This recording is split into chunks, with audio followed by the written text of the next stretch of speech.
Hello साथियों, आप सभी को मेरा प्यार भरा नमस्कार। आपके अपने चैनल ये धनराज कुमार टीचर पर आप सभी का हार्दिक स्वागत है। तो दोस्तों, आज हमारे ये उपसर्ग की लास्ट क्लास रहेगी और ये हमारी ये लुसेंट बुक में ये टॉपिक दे रखा है। तो आज ये लास्ट क्लास रहेगी आपकी दोस्तों आज के बाद आपको मतलब कई से उपसर्ग पढ़ने की ज़रूरत नहीं होगी। अगर इन पूरे को आपने अच्छी तरह से निकाल लिया तो आपका एक भी क्वेश्चन बाहर नहीं जाएगा, एक भी क्वेश्चन आपका गलत नहीं होगा, चाहे आप कोई सा भी एग्जाम दे लेना। तो दोस्तों अपने शुरुआत करते हैं बिना समय गवाए। अपना पहला टॉपिक है, ये पहला क्वेश्चन है, ये लुसेंट बुक में ये टॉपिक दे रखा है, ये उपसर्ग। इसके जितने भी क्वेश्चन हैं वो आज अपन ये देखने वाले हैं, इसमें कौन कौन से क्वेश्चन दे रखे हैं उपसर्ग से संबंधित है। तो अपना पहला क्वेश्चन है, ये उपसर्ग का प्रयोग होता है, यानी ये उपसर्ग का प्रयोग ना मतलब कहाँ होता है, आगे होता है, शब्द के आगे होता है या बीच में होता है या लास्ट में होता है। तो आप सभी को पता है कि दोस्तों हमारा ये ना ये उपसर्ग कहाँ लगता है, ये उपसर्ग क्या होते हैं, ये उपसर्ग और ये प्रत्यय हमारे शब्दांश होते हैं। और ये उपसर्ग तो शब्दों के आगे जुड़ते हैं और ये प्रत्यय होते हैं ना हमारे, ये शब्दों के पीछे जुड़ते हैं साथियों। तो हमारा यहाँ एक नंबर का क्या दोस्तों ये हो जाएगा, एक नंबर का राइट आंसर हो जाएगा। यानी शब्द के आदि में जुड़ते हैं हमारे उपसर्ग है ना, शब्दों के आगे लगते हैं। और ये प्रत्यय है ना, ये शब्दों के पीछे जुड़ते हैं। यानी 3 नंबर का ऑप्शन तो किसके लिए सही होगा, ये प्रत्यय के लिए सही हो जाएगा। और 1 नंबर का ऑप्शन ना ये उपसर्ग के लिए सही हो जाएगा साथियों। देखते हैं अगला क्वेश्चन है हमारा, जो धातु या शब्द के अंत में जोड़ा जाता है उसे क्या कहते हैं, उसे कहते हैं ये प्रत्यय। जो शब्दों के पीछे जुड़ते हैं उसे क्या कहते हैं, वो कहलाते हैं प्रत्यय। और जो शब्दों के आगे जोड़े जाते हैं, ऐसे शब्दांश जो शब्दों के आगे जोड़े जाते हैं वो उपसर्ग कहलाते हैं। और समास 2 शब्दों में होता है। और अब तीसरा क्वेश्चन देखते हैं। तीसरा क्वेश्चन हमारा हो जाएगा कि प्रख्यात में प्रयुक्त उपसर्ग है, इस प्रख्यात में कौन सा उपसर्ग है, इस प्रख्यात में मेरे साथियों कौन सा उपसर्ग है, बताओ आप कौन सा उपसर्ग है। तो मैं आपका आंसर का वेट करता हूँ। तो इसमें सही हो जाएगा प्र प्लस ख्यात, इसमें कौन सा उपसर्ग हो जाएगा, इसमें प्र उपसर्ग हो जाएगा। अगला चौथा क्वेश्चन अपना, यानी ये प्रत्युत्पन्नमति शब्द में कौन सा उपसर्ग है। तो इसमें साथियों हमारे कितने उपसर्ग है, इसमें हमारे उपसर्ग है एक तो प्रति और एक है उद, 2 उपसर्ग। एक तो इसमें प्रति उपसर्ग हो जाएगा। तो यहाँ हमारे ऑप्शन में कौन सा दे रहेगा, केवल एक उपसर्ग देगा, ये प्रति उपसर्ग सही हो जाएगा। इसमें एक और उपसर्ग है, उसका नाम है उत। एक तो उपसर्ग है प्रति और एक है उत, यानी इस शब्द में 2 उपसर्ग है, लेकिन हमारे पास ऑप्शन में एक ही दे रखा है प्रति, तो ये प्रति सही हो जाएगा। आगे बढ़ते हैं। ये क्या कह रहा है कि ये गमन शब्द को विपरीतार्थक बनाने के लिए आप किस उपसर्ग का प्रयोग करेंगे साथियों ने। अब ये गमन का मतलब क्या होता है, जानना होता है। तो इसका ये विलोम बनाने के लिए अपन क्या करेंगे, तो इसका विलोम बनाने के लिए साथियों अपन करेंगे आ उपसर्ग का प्रयोग करेंगे। आगमन यानी आना होता है और ये गमन का अर्थ जाना होता है प्यारे विद्यार्थियों। तो अपन कर देंगे आगमन, यानी आ उपसर्ग लगाने के बाद ये बनेगा आगमन। तो यहाँ सही हो जाएगा, बी नंबर का राइट आंसर हो जाएगा, इसके अंतर्गत भी सही हो जाएगा। ठीक है, आगे चलते हैं, देखते हैं अगला क्वेश्चन क्या हमारा। निर्वासित में प्रत्यय हैं। अब आपको पता होना चाहिए कि इसमें एक तो उपसर्ग है और एक प्रत्यय है। तो ये क्या बनेगा, इसमें मूल शब्द है ना, मूल शब्द तो वास है, वास का मतलब होता है यानी कहीं निवास करना या होता है। और इसमें प्रत्यय हो जाएगा निर, तो इसमें प्रत्यय है। और इसमें नहीं, सॉरी दोस्तों, ये ना ये निर तो इसमें क्या है, ये उपसर्ग हो जाएगा। और ये ना इत, ये प्रत्यय हो जाएगा। ठीक है, और वास हमारा मूल शब्द हो जाएगा और ये निर प्रत्यय हो जाएगा। और ये ना इत ये प्रत्यय हो जाएगा और ये निर उपसर्ग हो जाएगा, क्योंकि ये उपसर्ग तो शब्दों के आगे जुड़ते हैं और ये प्रत्यय शब्दों के पीछे जुड़ते हैं। ठीक है, देखते हैं आगे चलो। लेखक शब्द के अंत में कौन सा प्रत्यय ये लगा हुआ है, तो इसमें अक प्रत्यय लगा हुआ है साथियों। इसमें कौन सा प्रत्यय लगा हुआ है, इसमें डी नंबर का आंसर सही हो जाएगा, ये है ना अक प्रत्यय लगा हुआ है। और एक पूछ रहा है कि अनुज शब्द को स्त्रीवाचक बनाने के लिए आप किस प्रत्यय का प्रयोग करेंगे। तो आपको पता है कि ये क्या होता है, इसमें आ प्रत्यय का प्रयोग करेंगे। अनुजा, अनुजा कहते हैं अपनी छोटी बहन को। और अनुज कहते हैं अपने छोटे भाई को। ठीक है ना साथियों, ये पूछ रहा है कि ये पूछ रहा है स्त्रीवाचक बनाने के लिए अपन आ प्रत्यय का प्रयोग करेंगे। ठीक है, अब चलो आगे साथियों। आज अपन बात करेंगे ओनली हमारे ये उपसर्ग वाले क्वेश्चन है ना, इनकी बात करेंगे। अपने प्रत्येक टॉपिक अपने इस वीडियो के बाद में पढ़ेंगे। अपना जो ये नेक्स्ट वीडियो रहेगा ना वो प्रत्यय से संबंधित रहेगा साथियों। आगे चलते हैं, आगे देखो।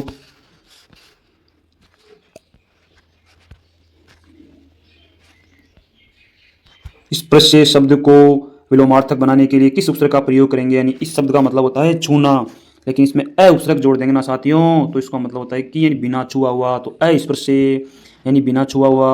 और ये ना केवल ये अ हटने के बाद क्या बनता है, ये स्पर्श बनता है, इसका मतलब होता है यानी छूना। और अ स्पर्श का मतलब होता है यानी बिना छूना, यानी बिना छुआ हुआ। तो इसमें अ उपसर्ग जोड़ने के बाद बन जाएगा ये विलोम बन जाएगा। यानी ये स्पर्श शब्द का मतलब होता है छूना, लेकिन अ उपसर्ग जोड़ने के बाद ये बन जाएगा ये बिना छुआ हुआ। ठीक है ना, तो यहाँ ए दोस्तों ए ऑप्शन ऐसे ही हो जाएगा, सी ऑप्शन सही हो जाएगा। और ये प्रतिकूल शब्द में कौन सा उपसर्ग है, इसमें हमारा प्रति उपसर्ग है और कूल हमारा मूल शब्द है, यानी प्रतिकूल हो जाएगा। जो कूल तो हमारा मूल शब्द हो जाएगा और ये प्रति उपसर्ग हो जाएगा। ठीक है, कौन सा शब्द आचार शब्द से पूर्व लगने पर उसका अर्थ यानी जुल्म हो जाता है, यानी जुल्म करते हैं ना अपन, किसी को मतलब परेशान करते हैं या किसी पर क्या करते हैं अपन, अत्याचार करते हैं। तो आचार में मैं कौन सा शब्द जोड़ूंगा, आचार में शब्द जोड़ूंगा, आचार में शब्दांश जोड़ूंगा, प्रत्यय ये जोड़ूंगा, उपसर्ग कौन सा उपसर्ग जोड़ूंगा, अति उपसर्ग जोड़ूंगा। अति उपसर्ग जोड़ने के बाद क्या बनता है, ये बनता है अत्याचार। अत्याचार को अपन क्या कहते हैं, अत्याचार का पर्यायवाची होता है जुल्म करते हैं अपन, किसी पर जुल्म करते हैं ना, तो ये जुल्म हो जाएगा, यानी जुल्म हो जाएगा साथियों। तो ये ना मेरे पास आचार में कौन सा उपसर्ग जोड़ूं कि उसका अर्थ ये जुल्म हो जाएगा या फिर अत्याचार हो जाएगा। अति उपसर्ग जोड़ने के बाद क्या हो जाएगा, अति उपसर्ग जोड़ने के बाद उसको अत्याचार हो जाएगा। अत्याचार का मतलब होता है जुल्म। ठीक है प्यारे विद्यार्थियों, आगे चलते हैं। निम्नलिखित में से कौन सा शब्द ये कृदंत प्रत्यय से बना, यानी कृदंत प्रत्यय से ऐसे प्रत्यय जो क्रिया के पीछे लगते हैं। अब ये रंग है ना, ये रंग मेरा शब्द है, और ये दूध मेरा शब्द है, और ये कृपा मेरा ये शब्द है, लेकिन ये ना बिकना, ये बिकना मेरी क्रिया हो जाएगी। इसमें आउ प्रत्यय है, यानी ये बिकना तो मेरी क्रिया हो जाएगी, और इसमें प्रत्यय कौन से लग रहा है, आउ। तो ऐसे प्रत्यय जो क्रिया के पीछे लगते हैं ना, उसे क्या कहते हैं अपने, वो अपने ये कहलाते हैं, ये कृदंत प्रत्यय कहलाते हैं साथियों। और ये तद्धित प्रत्यय कौन से होते हैं, जो शब्दों के पीछे लगते हैं वो तद्धित प्रत्यय कहलाते हैं, और जो क्रिया के पीछे लगते हैं ना वो कृदंत प्रत्यय कहलाते हैं। आगे चलो देखते हैं, आवा प्रत्यय नहीं है, यानी किस शब्द में आवा प्रत्यय नहीं है। अब देखो दोस्तों, दिखावा, ये दिखावा में तो क्या है, आवा प्रत्यय है, और ये चढ़ाना में भी आवा प्रत्यय है, और ये बुलावा में भी लावा प्रत्यय है, लेकिन ये लावा शब्द में कोई सा भी आवा प्रत्यय नहीं है, यानी 3 नंबर का आंसर सही हो जाएगा। इसलिए ना दिखावा में भी आवा प्रत्यय, और ये चढ़ावा में भी आवा है, और इस बुलावा में भी आवा प्रत्यय है, लेकिन सी नंबर के ऑप्शन में कोई भी आवा प्रत्यय नहीं है। अगला क्वेश्चन देखते हैं, अपने 15 नंबर का क्वेश्चन देखते हैं। इनमें कौन सा शब्द समूहवाचक प्रत्यय नहीं है। अपन बोलते हैं दोस्तों कि अपन बोलते नहीं क्या कि लेखक वर्ग, तो यानी लेखक यानी बहुत सारे लेखक के लिए अपन क्या करते हैं, ये लेखक वर्ग शब्द यानी ना ये वर्ग शब्द का प्रयोग करते हैं। तो इसका मतलब हो गया कि बहुत सारे लेखक हो गए, और हमारे पास करते हैं ये नेतागण है। तो इससे भी क्या होता है, ये एक मतलब समूह का बोध है, बहुत सारे ये नेता का बोध होता है। और लोग करते हैं अपन दोस्तों, अपन लोग का प्रयोग करते हैं, जैसे किसान लोग और जमींदार लोग। तो ये लोग से भी क्या होता है, तो ये लोग शब्द लगने के बाद भी क्या होता है, एक समूह का बोध होता है। लेकिन ये प्रेस लगने के बाद किसी शब्द के अगर अपन जोड़ते हैं ना प्रेस पीछे, तो इसके लगने के बाद एक समूह का बोध नहीं होता। जैसे मैंने जोड़ दिया गण, तो ये बन जाएगा हमारे ये नेतागण, यानी यहाँ ये नेतागण से हमें क्या हो रहा है, एक समूह का बोध हो रहा है। और मैंने जोड़ दिया वर्ग, तो इससे भी क्या होता है, ये लेखक वर्ग यानी एक की मतलब इसे ये बहुत सारे लेखक हो गए, तो मुझे क्या हो रहा है, तो मुझे एक समूह का बोध हो रहा है। और किसान लोग, तो क्या जोड़ दिया मैंने, लोग जोड़ दिए इस किसान शब्द के पीछे, तो बहुत सारे किसान हो गए, यानी एक समूह का बोध हो रहा है। लेकिन ये प्रेस जोड़ने के बाद समूह का बोध नहीं होता है। ठीक है, तो इसमें हमारा डी नंबर का ऑप्शन सही हो जाएगा। आगे देखते हैं साथियों, व्यवस्था से पूर्व कौन सा उपसर्ग लगाए कि उसका अर्थ विपरीत हो जाए। तो यानी व्यवस्था यानी तो किसी चीज़ की व्यवस्था करना होता है, लेकिन इसका विलोम बनाने के लिए इसमें कौन सा उपसर्ग लगाएंगे, इसमें हम अ उपसर्ग लगाएंगे, तो अव्यवस्था हो जाएगा साथियों। क्या हो जाएगा, ये हो जाएगा अव्यवस्था, ये हो जाएगा अव्यवस्था हो जाएगा मेरे पास। क्या हो जाएगा साथियों, ये हो जाएगा अव्यवस्था। ठीक है, हो जाएगा अव्यवस्था, इसमें 1 नंबर का ऑप्शन सही हो जाएगा। आगे चलते हैं, निम्न में से किस शब्द में ये प्रत्यय का प्रयोग हुआ है। तो साथियों हमारा डी ऑप्शन है ना, डी ऑप्शन में प्रत्यय का प्रयोग हुआ है। ये हो जाएगा मेरा धन्य प्लस इक हो जाएगा। क्या हो जाएगा साथियों, ये हो जाएगा मेरा धन्य प्लस इक हो जाएगा। क्या हो जाएगा, धन्य प्लस इक हो जाएगा, धन्य प्लस इक प्रत्यय इसके अंतर्गत। और ये धन मेरा मूल शब्द है, और ये ना विकल, इस विकल में कौन सा उपसर्ग है, इसमें वी उपसर्ग है, तो यहाँ हमारा सही हो जाएगा 4 नंबर का ऑप्शन सही हो जाएगा इसमें। आगे चलते हैं, निम्नलिखित में से किस शब्द में ये प्रत्यय लगा हुआ है। तो आपको पता होना चाहिए साथियों, ये जादूगर में कौन सा प्रत्यय लगा हुआ है, इस जादूगर में साथियों ये गर प्रत्यय लगा हुआ है। ठीक है ना, और ये जादू मेरा मूल शब्द है, सार्थक शब्द है, और ये गर क्या है, ये गर प्रत्यय है। आगे देखते हैं, किस शब्द में उपसर्ग का प्रयोग हुआ है। आपको पता होना चाहिए कि ये उपसर्ग क्या होते हैं, ये शब्दांश होते हैं, और ये शब्दों के आगे जुड़ते हैं। ये बात मैं बार बार बोल रहा हूँ साथियों, बार बार बोल रहा हूँ, आप अच्छी तरह से याद कर लीजिए। कह रहा है कि ये उपसर्ग कहाँ लगते हैं, मैं आपको कह रहा हूँ कि दोस्तों साथियों ये उपसर्ग कहाँ है, ये शब्दांश है, और ये शब्दों के आगे जुड़ते हैं। और ये प्रत्यय कहाँ जुड़ते हैं, ये शब्दों के पीछे जुड़ते हैं, और ये शब्दांश होते हैं, ये शब्द नहीं होते, ये शब्दों के क्या होते हैं, हंस होते हैं। इसे क्या कहते हैं अपने, ये हो जाएगा ये शब्दांश। उप प्लस कार में क्या है, ये उप उपसर्ग है, और काल मेरा ये कार मेरा मूल शब्द है, ये मूल शब्द हो जाएगा, कार तो मेरा मूल शब्द हो जाएगा।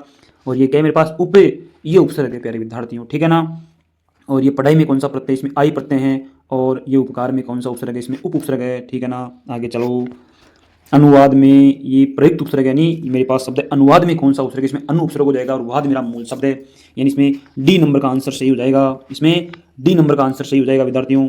आगे चलते हैं, निर्वा में प्रयुक्त उपसर्ग है, निर्वा में कौन सा उपसर्ग है, तो इसमें हमारा निर उपसर्ग हो जाएगा। यानी साथियों अब देखो, इसमें आपको एक बात बताता हूँ, अगर ये निर हलंत होता ना तो सी ऑप्शन सही हो जाता, लेकिन ये निर क्या है, या हलंत नहीं है। क्या नहीं है साथियों, ये हलंत नहीं है। देखो हमारा क्वेश्चन है 21 नंबर का क्वेश्चन है, इसमें देखते हैं साथियों अपन क्या सही दे रखा है। तो साथियों इसमें हमारा ये क्या है, ये इसमें कौन सा उपसर्ग है, ये निर उपसर्ग है इसमें। लेकिन साथियों ध्यान रखना, ये निर कैसा होगा, ये हलंत होगा, निर हमारा हलंत होगा। तो यहाँ थोड़ी बहुत ये मिसप्रिंट दे रखी है दोस्तों, लेकिन सही क्या होगा, ये निर होगा, ये र हलंत होगा। तो इसमें हमारा वाह तो मूल शब्द है और ये निर उपसर्ग है। और ये उपसर्ग क्या होते हैं, ये शब्दांश होते हैं, शब्दांश।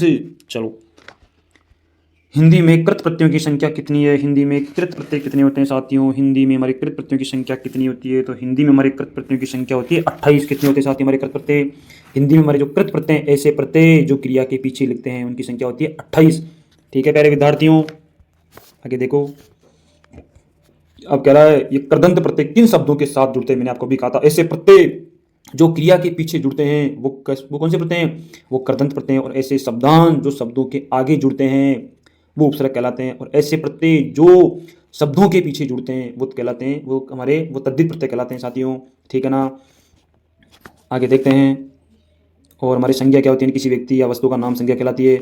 और ये संज्ञा सर्वनाम की विशेषता बताने वाले शब्दों को विशेषण कहते हैं। और ये संज्ञा के स्थान पर प्रयुक्त होने वाले शब्दों को सर्वनाम कहते हैं। ठीक है ना विद्यार्थियों, आगे देखते हैं। निम्नलिखित पद इक प्रत्यय लगने से बने हैं, इनमें से कौन सा पद गलत है। अब सुनना, मेरे पास मूल शब्द है देव, देव में कौन सा प्रत्यय, देव में प्रत्यय इक। और बी ऑप्शन में समाज, इस समाज में कौन सा प्रत्यय लगा इक, तो ये क्या बन गया, ये बन गया सामाजिक। और ये क्या है भूमि, भूमि में कौन सा प्रत्यय लगा इक, तो ये गया ये बहुमिक हो गया। लेकिन ये पक्ष में कौन सा प्रत्यय लगता, इक प्रत्यय लगता ना, तो ये क्या बढ़ना चाहिए था, ये पाक्षिक बढ़ना चाहिए था, पाक्षिक। यानी इक प्रत्यय जब किसी भी शब्द में लगता है ना तो उसका जो ये पहला वाला वर्ण होता है ना, पहला वाला स्वर होता है वो दीर्घ हो जाता है। जैसे मेरे पास है देव प्लस इके, तो अब इस शब्द में कौन सा स्वर है, आगे आगे इसमें स्वर है ए, तो ये आई बन जाएगा इसका, यानी इसका बड़ा रूप हो जाएगा। मेरे पास थी भूमि, भूमि प्लस इक हो जाएगा। तो इक प्रत्यय लगने पर जो है ना अगला स्वर क्या हो जाता है, वो दीर्घ हो जाता है, इसका होगा भौमिक। यानी ऊ को क्या हो जाएगा, ये हो जाएगा औ, तो ये क्या बन जाएगा, ये बन जाएगा मेरे पास ये भौमिक बन जाएगा। आगे देखते हैं विद्यार्थियों, किस शब्द की रचना ये प्रत्यय से हुई है, तो देखना यानी किस शब्द की रचना प्रत्यय से हुई है। ठीक है ना, यानी इनमें से कोई भी नहीं है, इसमें एक भी प्रत्यय से बना हुआ शब्द नहीं है। इस व्यायाम में कितने उपसर्ग है, दो है, वी और आ उपसर्ग है। इससे ना अभियोग में कितने उपसर्ग है, एक उपसर्ग है अभी, और योग हमारा मूल शब्द हो जाएगा। और ये ना अपमान, अपमान में भी एक उपसर्ग है अप, इसमें सही हो जाएगा डी नंबर का ऑप्शन सही हो जाएगा। यानी एक भी शब्द ऐसा नहीं जिसमें कोई प्रत्यय लगा हुआ हो, यानी इन सब में क्या है, ये उपसर्ग लगा हुआ है। ठीक है, आगे देखते हैं। बेइंसाफी में प्रयुक्त उपसर्ग, यानी बेइंसाफी यानी जिसके साथ कोई ये इंसाफ नहीं हुआ उसे क्या कहते हैं अपने, बेइंसाफी कहते हैं। यानी बेइंसाफी में कौन सा उपसर्ग है, बेइंसाफी में प्यारे विद्यार्थियों बे उपसर्ग है। कौन सा उपसर्ग है, बे उपसर्ग है। बेइंसाफी में कौन सा उपसर्ग है, बे उपसर्ग है, बे प्लस ये हो जाएगा इंसाफी, यानी बेइंसाफी में कौन सा उपसर्ग है, इसमें बे उपसर्ग है। प्यारे विद्यार्थियों कौन सा उपसर्ग है, बे उपसर्ग है। तो एक नंबर का आंसर सही हो जाएगा।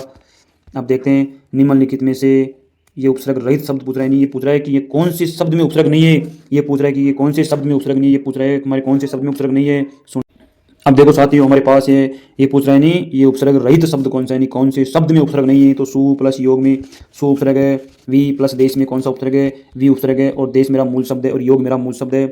और ये सुरेश तो मेरा पूरा का पूरा सार्थक शब्द है। इसके अंतर्गत दो सार्थक शब्द, एक तो सूर्य और एक है ईश, ये दोनों के दोनों यानी शब्द है।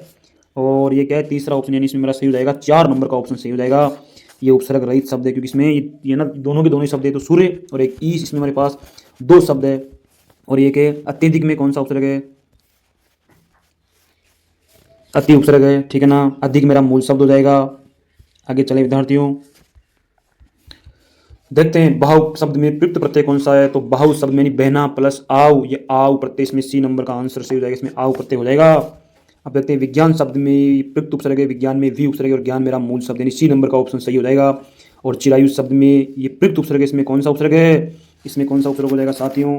तो साथियों ध्यान रखना, इसके अंतर्गत हमारा चिर उपसर्ग हो जाएगा, चिर प्लस आयु, यानी इसमें कौन सा उपसर्ग हो जाएगा, हमारा चिर उपसर्ग हो जाएगा। एक कह रहा है कि मेरे पास शब्द है चिरायु, इस चिरायु शब्द में कौन सा उपसर्ग है, तो इसमें उपसर्ग है मेरा चिर और मेरा मूल शब्द है आयु। ठीक है, आगे देखते हैं। धुंधला शब्द में प्रयुक्त प्रत्यय है, इस धुंधला शब्द में कौन सा प्रत्यय लगा हुआ है, इस धुंधला शब्द में प्रत्यय लगा हुआ है ला, यानी ये धुंध मेरे पास मूल शब्द है, ये धुंध मेरे पास मूल शब्द है। और इसमें कौन सा प्रत्यय लगा हुआ है, ला प्रत्यय लगा हुआ है। और आपको पता है कि साथ ही ये प्रत्यय कहाँ लगते हैं, ये शब्दों के पीछे लगते हैं, और ये उपसर्ग कहाँ लगते हैं, शब्दों के आगे लगते हैं। ठीक है ना, दो शर्ता में ये प्रत्यय का चयन कीजिए कि दो शर्ता में कौन सा प्रत्यय है, दो शर्ता में साथियों कौन सा प्रत्यय है, दो शर्ता में हर्ता प्रत्यय है और दोष मेरा मूल शब्द है, तो एक नंबर का सही आंसर हो जाएगा। किस शब्द में उपसर्ग नहीं है? अब सुनना, मेरे पास पहला ऑप्शन है अपवाद। अपवाद में कौन सा उपसर्ग है? इसमें मेरे पास है अपे प्लस वाद, वाद मूल शब्द है और अप उपसर्ग हो जाएगा। और प्र प्लस भाव में प्र उपसर्ग हो जाएगा, भाव मेरा मूल शब्द हो जाएगा। और पराजय में कौन सा उपसर्ग है? इसमें प्रा उपसर्ग है। इस ओढ़ना में कोई भी उपसर्ग नहीं है, यानी डी नंबर का मेरा सही आंसर हो जाएगा। डी, ओढ़ना में कोई भी उपसर्ग नहीं है। संस्कार शब्द में किस उपसर्ग का प्रयोग है? संस्कार शब्द में प्यारे विद्यार्थियों मेरे पास है संस्कार और ये संस्कृति, तो इनमें कौन सा उपसर्ग है? सम उपसर्ग हो जाएगा, सम में। और कार मेरा मूल शब्द हो जाएगा, तो कार तो मेरा मूल शब्द है। और ये स का क्या होता है? इससे का होता है आगम। और सम मेरा मूल शब्द है, मूल शब्दांश से ये उपसर्ग हो जाएगा। सम और कार मेरा मूल शब्द है, तो इसमें 1 नंबर का आंसर सही हो जाएगा। अब कह रहा है कि पुरोहित शब्द में कौन सा उपसर्ग है? तो इस पुरोहित शब्द में साथियों ध्यान रखना, इसमें ए नंबर का आंसर सही हो जाएगा, पुरुष सही हो जाएगा। 1 नंबर का आंसर सही होगा, पुरुष। और अगर ये संधि पूछता तो अपने इसके संधि विच्छेद करते हैं, पूरा धन हित करते, लेकिन ये क्या पूछ रहा है? ये उपसर्ग पूछ रहा है, तो हो जाएगा पुरुष प्लस हित हो जाएगा, यानी ये पुरुष प्लस हित हो जाएगा। ठीक है विद्यार्थियों, आगे देखते हैं। अब कह रहा है कि अवनत शब्द में, यानी ये ना अवनत शब्द में कौन सा ये उपसर्ग लगा हुआ है? तो अवनत में है ना हमारा अ उपसर्ग है। अवनत में कौन सा उपसर्ग है? तो ये हो जाएगा, ये अव तो उपसर्ग हो जाएगा और ये नत मेरा मूल शब्द हो जाएगा। इसका मतलब होता है, इस अवनत शब्द का मतलब होता है यानी डाउने। अब डाउन यानी क्या होता है? ये नीचे की ओर। एक शब्द होता है मेरे पास उन्नत। उन्नत का मतलब होता है ऊपर की ओर, यानी कोई गति कर रहा है ऊपर की ओर तो उसे कहेंगे अपने ये उन्नत है। और कोई गति कर रहा है या कोई भी व्यक्ति अगर अपने घाटे में चल रहा है तो कहेंगे अपने अवनत, कहेंगे अवनत, वो डाउन चल रहा है। और ये उन्नत का मतलब होता है वो गति कर रहा है, वो वृद्धि कर रहा है। ठीक है विद्यार्थियों, अगला क्वेश्चन देखिए। सावधानी शब्द में कौन सा प्रत्यय लगा है? सावधान प्लस ई प्रत्यय लगा हुआ है। कौन सा प्रत्यय लगा हुआ है? सावधान प्लस ई प्रत्यय हो जाएगा, यानी इसमें ए नंबर का आंसर सही हो जाएगा। आगे देखते हैं। अब कह रहा है कि ये कनिष्ठ शब्द में प्रयुक्त प्रत्यय नहीं, कनिष्ठ शब्द में कौन सा प्रत्यय लगा हुआ है? तो मेरे पास एक तो शब्द है मेरे पास एक कनिष्ठ और एक शब्द है मेरे पास ये वरिष्ठ। तो उनमें कौन से प्रत्यय लगे हुए हैं? उनमें प्रत्यय लगे हुए हैं इष्ट प्रत्यय लगे हुए हैं। कौन से प्रत्यय लगे हुए हैं? उनमें प्रत्यय लगे हुए हैं इष्ट, यानी 1 नंबर का सही आंसर हो जाएगा, ए नंबर का सही आंसर हो जाएगा। अब ये है ना मेरे पास वरिष्ठ है, तो इस वरिष्ठ में जो मूल शब्द है, सार्थक शब्द है, वो मेरे पास है वर। वर है वर। और ये इष्ट है ना, ये मेरा प्रत्यय लगा हुआ है। अब आपको पता है ये प्रत्यय तो पीछे की ओर लगते हैं और ये ना ये उपसर्ग कहाँ जुड़ते हैं? ये आगे की ओर जुड़ते हैं।